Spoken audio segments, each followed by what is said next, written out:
Hello everyone and welcome to Donkey Kong Country.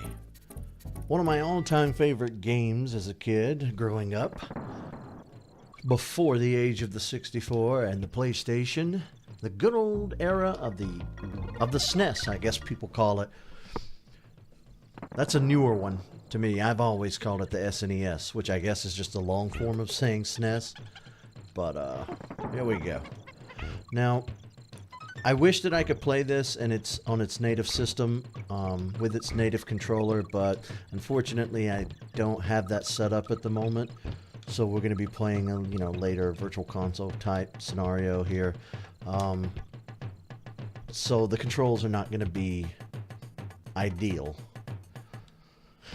but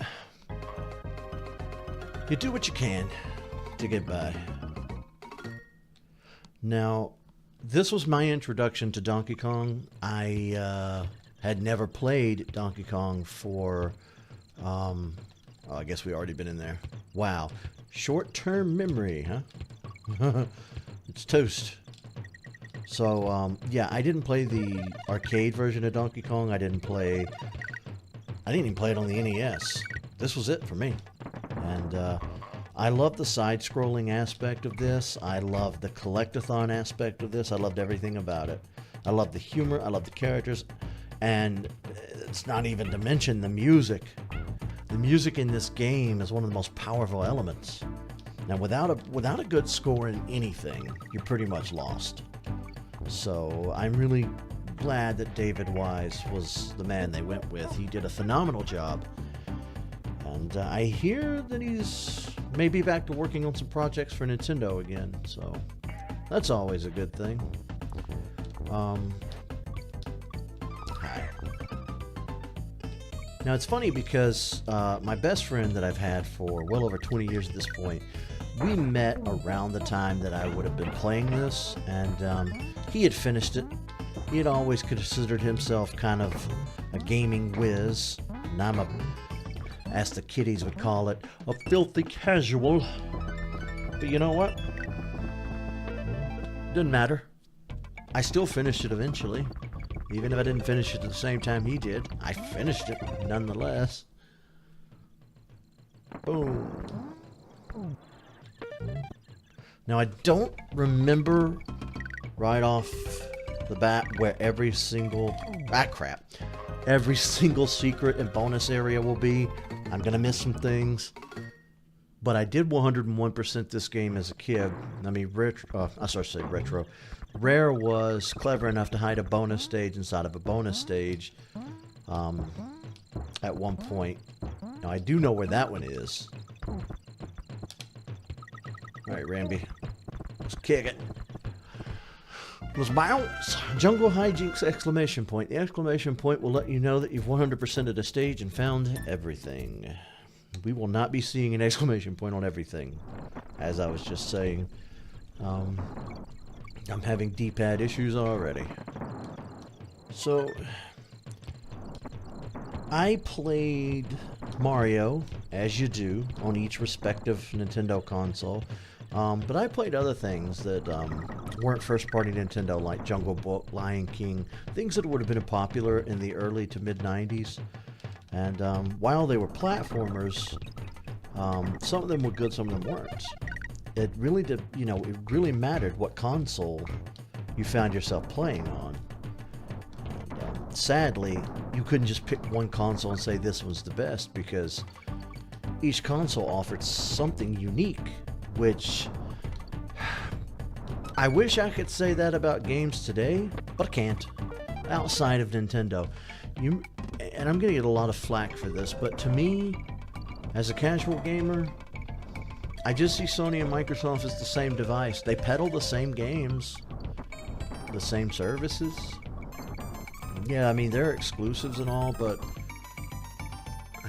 it's not my thing. I don't want to spend that much money on entertainment products. Not when I have so many movies to watch and television and things to read and studies to do and so much else. I'm not going to focus 110% of my efforts on trying to play every game and buy every console. And definitely not going to stick loyally to a brand. I mean, I did that when I was younger with Nintendo. My cousins put it into my head that you needed to fight for one or the other because they abandoned... Ah, crap. I'm usually spot on with that. When the 64 was on its way out and the PlayStation was on its way in, my cousins at the time, they got a PS2 and said that it was superior. And I, of course, fought for Nintendo, and that was a losing battle, I'm afraid. What do you want, eh? I'm a busy ape, I am. We used to have to survive with a two-frame walk. Sometimes our sprites used to change size for no apparent reason. We never had on any of this fancy 3D stuff. Oh no, we had to survive on what we had. And what little we did have, we were happy with. Well, he sounds like a... Well, I've never seen anything like it. Enjoy this demo while you can. It can't last much longer. In jungle hijinks, stick to the treetops to earn extra lives. Yeah, we did that. If you bounce a keg off a wall and then jump on it as it rolls back, you can ride it. Make sure you shut the gate on your way out. I didn't raise you in a barn. Okay, that was my next question. Does it make us leave at some point? Will it cycle the dialogue? What's happening here? Alright.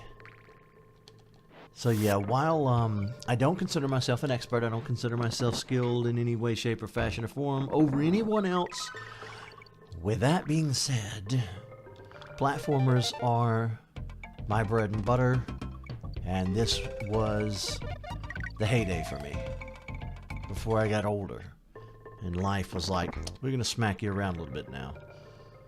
So, I should be able to breeze through this game. Not that I want to breeze through it necessarily, but it should be a quick, simple playthrough. It should be up against Metroid Prime episodes, I think, by the time I get all this edited and sorted out. But so far, my list is only expanding on the games that I actually want to play. And we have Smash announced for the Switch now. Not to mention Pokemon's coming to the Switch. So, there we go. Boom. So many things to record. And you know what? I forgot to turn Discord off, so that's going to be an issue. He knows better, but he's going to boot bot me anyway. Alright. I don't want to go into the extra stages, so I'm going to try to avoid those. Because we have more lives than we can shake a stick at anyhow, and we will by the time I get to the end. So, at this point, it's just a needless, fruitless effort to collect those tokens and go there and do the minigames. Now, let me preface this stage by saying that at the time, I had not seen anything or experienced anything like this. The music, the soothing colors of blue,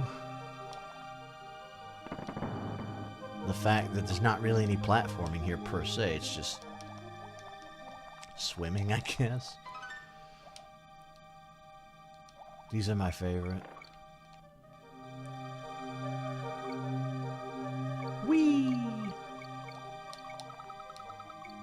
I will say this, in all the years since, I was a youngster playing this game, I've made a lot of mistakes. And my life is definitely one filled with mostly regrets. And hearing this music is a little more than nostalgic for me. It's bittersweet because it reminds me of my friend, who I do miss. He's moved away, and I wish things had been different because we played so many Rare games together and we grew up together during the SNES era and during the Xbox era, you know, with the 360 and the height of its popularity with the PS3 also. I was the one who was gone. And I miss that let's come home from work and hop into a game and, you know, you sit with the headset on and Call of Duty was so insanely popular. That's an era of gaming that I'll probably never get back. And I'm regretful, I'm sad, because while it wasn't the best era of gaming, it was an era that I missed. And, crap.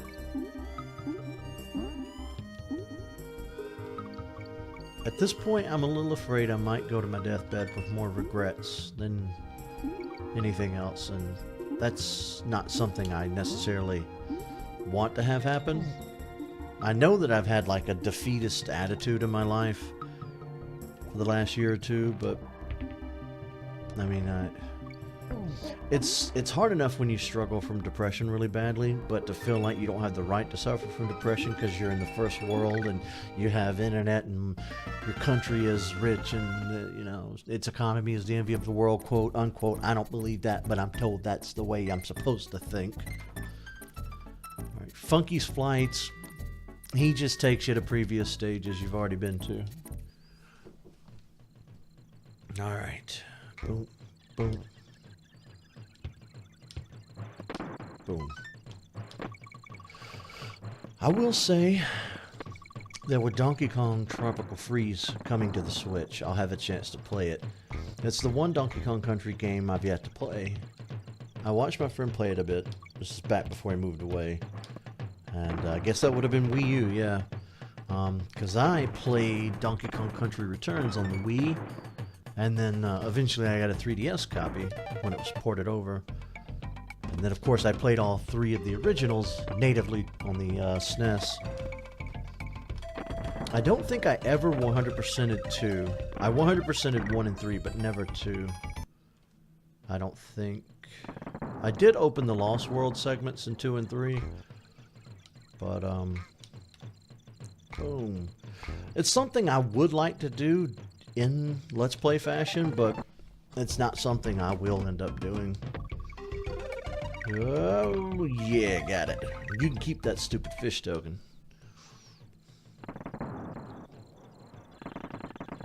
Crap. Boom. Smack, smack. Smack, smack. In a lot of ways, I think that my friend he built himself up. I think a lot of people do this, and I'm not a psychologist, so I can't begin to tell you what, because I'm pretty sure this is half my fault. It's half my fault too, but despite being older than him by 1.5 years to 2 years, something like that, I forget, we had this unintentional system in place where I idolized him, looked up to him, kind of followed him around, kind of was the Diddy to his Donkey Kong, so to speak. I was more of a follower, less of a leader, blah, blah, blah. You get it. You get the scenario I'm setting. Okay, so yeah, that is nothing. I can't blow that up. Now that we're adults and I've spent enough time away from him and enough time around other people, because he was my only friend growing up, so I didn't really know any better. I only knew him, and his mannerisms, and his mentality, and, you know. But now, I know better, and I look back, and he doesn't seem like hot shit after all. You know, because he always had this way when it came to video games of acting like he was undefeatable, and as much as it grinds my gears to admit, for the most part, he usually was. Not so much these days. If I go back and play Smash Brothers or any other franchise from our past, he seems to be hot garbage at it, and I'm sure he'll try to claim he's out of practice or something else, but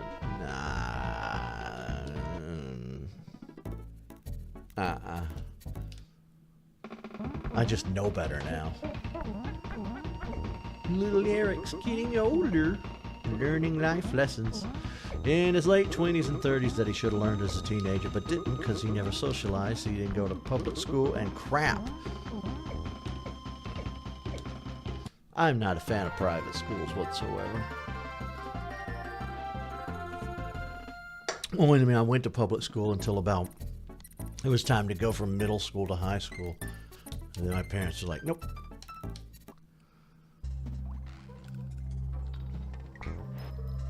And I definitely think that's a fault on the parents too, most times.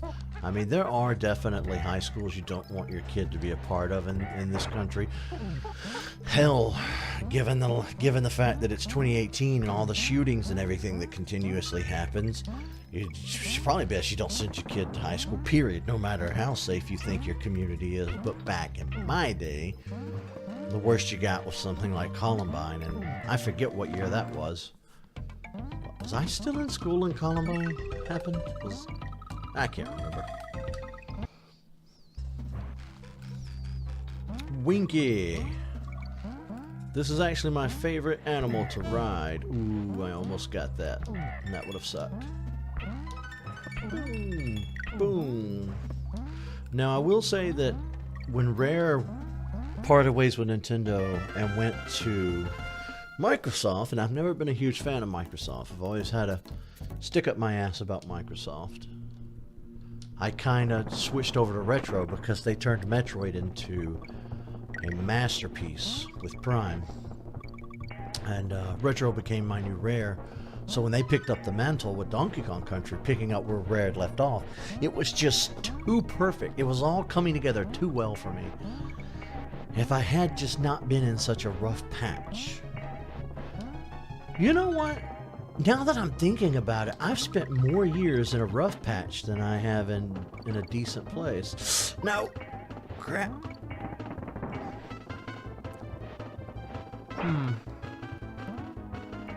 I've really given myself something to think about. Whoops. Something to think about here. I need to shape up and get a better life. I need to get a life. Ooh, don't jump over the barrel, DK. Jump over that. These stages were always my favorite. Jumpity, jumpity. I definitely think that Retro did a fantastic job with Donkey Kong Country Returns. I have my issues. I wasn't a fan that it was natively motion control based with the Wii. I don't like motion controls. I really don't like motion controls at all. I don't mind them if I have to use them, but if given the choice, I prefer just a straight controller. Whoa. And then there should be one last guy. There he goes. Yay, we did it! We are killing it. Bouncy bonanza. Bouncy. You're dead. Push this over here. If I ever had to speed run a game, this would be it. I've never speed ran a game before, but this would probably be one of the few that I would actually be able to finish, I guess. Uh-oh. That's not it? There it is.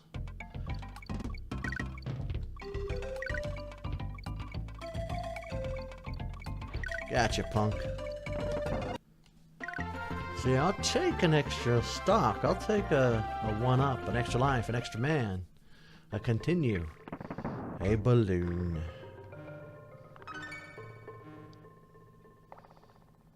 Because you're giving it to me now, I don't have to go chase it down in the mini games. Oh. There you go, sport. I've been watching a lot of YouTube lately, and when I say YouTube, let me clarify. I've been watching a lot of Let's Players specifically, and I know I've said this many times before. At least I think I have in recordings. I don't know. I've been doing this for a couple of months now, and I have no short-term memory or long-term memory. My memory is shot. So I don't know if I've said this before, but I feel like I missed the boat with the Let's Play things. I'm getting in on it so late. It's one of those things where I feel like I feel so old because I'm looking at YouTubers who've been doing YouTube for 10 years, And they made a lot of money before YouTube finally shat itself and died. And they will say things like, we're getting old, these youngsters with their Roblox and their memes. And I'm like, you're a youngster too. You made all your money off of doing Minecraft Let's Plays. I was an adult with a job, paying bills, years and years before Minecraft even existed. I remember when the beta first arrived, and my buddy was like, oh, it's really neat, you're gonna love it. You're such a fan of the 64 in that style, you're gonna really love Minecraft. And I was like, okay, show me what it is. Show me the beta. I remember he paid like $15, I think, and got in on the beta on the PC, and I was like, okay, I get this, but it's not my bag. And then before I knew it, here we are years later, and you're nothing if you haven't done Minecraft as a Let's Player. And I didn't even know Let's Plays were a thing until my friend introduced me to Game Grumps. Like, I'd seen Markiplier, I'd seen PewDiePie, and this would have been back during the early days of PewDiePie. And I think the first thing I saw was like Skate 3 or something, and I laughed until my sides hurt. It made me sick. I was laughing so hard. But back then, you have to understand, for me, YouTube was one of these platforms where you just watch stupid cat videos and people falling down, and it was just basically a kind of version of America's Funniest Home Videos, and I have screwed getting up that bonus. Bow, bow. But I can get this one. Got it. I feel old and in the way. But at this point in my life, I've got so much wrong with me health-wise. And this is really all I know anymore. It's not like I'm going to go out to California tomorrow and do anything in the film industry. That industry has pretty much also died, shat itself and died. I have to hear about one more Marvel movie, I think I'm going to scream and just die. I'm so sick of Marvel and comic book stuff. There we go. But again, you have to bear in mind where I'm coming from, because I was born in the early 80s and I'm in my 30s now. Pop a quick save here at Candy Kong. So where I'm coming from is this place of just being old.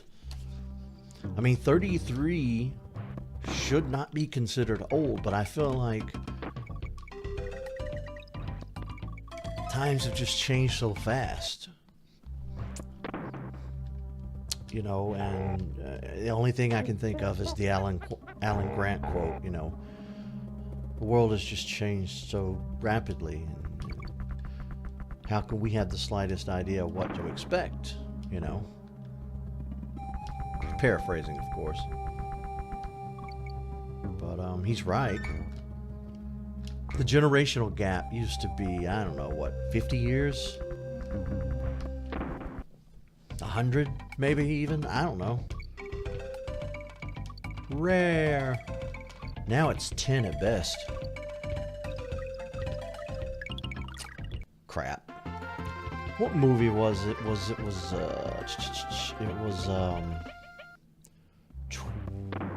21 Jump Street or 22 Jump Street. One of the remake versions of it, with Channing Tatum and then the little chubster, I forget his name. There's a scene in that movie where they have to go undercover as high school students. He goes in with a 90s high school mentality, and oh buddy, that does not fly. And I think that is like just amazing commentary on where we are and how we changed so fast in so short of a time. And I think people my age are going to be filling in those Cranky Kong shoes if we're not already, you know. Uh-oh. Okay, I gotta get over. There we go. Yeah, I don't have any kids myself, but I have a nephew. Uh-oh.